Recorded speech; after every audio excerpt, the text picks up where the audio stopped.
we want to add and subtract rational expressions. But before we do that, we need to remember how to add and subtract fractions in general.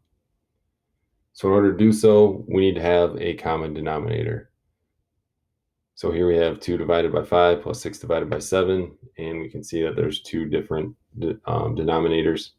And in this case, the least common factor that they have together is 35. So in order to make 5 become 35, we need to multiply by 7 over 7. The reason we're multiplying by 7 over 7 is because 7 times 5 is 35, and 7 divided by 7, the value there is just 1. So we're not changing the value of this fraction, we're just changing the way that it looks. On the right side over here, in order to make 7 become 35, we need to multiply by 5 over 5. So both of these, we're multiplying this fraction by 1, and we're multiplying this fraction by 1, but it's just going to change the way they look so we can actually add them together. So then we get 14. 7 times 2 is 14, divided by 7 times 5 is 35, plus 6 times 5 is 30, and 7 times 5 is 35. Then we can add those together, and we get 44 over 35. There's another way that we can deal with this. For instance, we're looking at 5, 6 minus 1/4. And we could multiply this side by 4 over 4 and this side by 6 over 6 and do the math, but then we're going to end up having to reduce the fraction afterwards. So what we can do is we can see what are the parts that make up each denominator. And so another way that we can rewrite 5 over 6 is we can rewrite it as 5 over 2 times 3.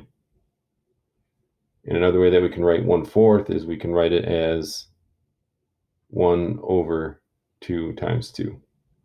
So those are the parts that make up each one of those numbers, 6 and 4. Now we can take a look and we can say, what do we have and what don't we have?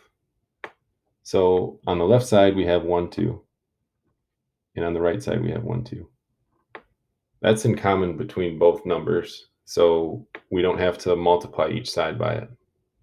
Then we can take a look and say, all right, so we have a 3 over here. We don't have a 3 over here. We have a 2 over here. We don't have any more 2's over here. So now we got to figure out that will tell us what we have to multiply by. So we need to add a 3 to this side over here. So we're going to multiply by 3 over 3. So now we have a 2, and a 3 in the denominator. And we have a 3, a 2, but we're missing that additional 2. So over on this left side, we're going to multiply by 2 over 2.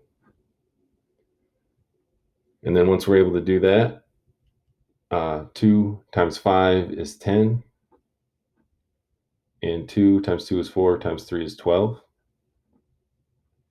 Minus 1 times 3 is 3. 2 times 2 is 4, times 3 is 12. And then we end up with 7 over 12.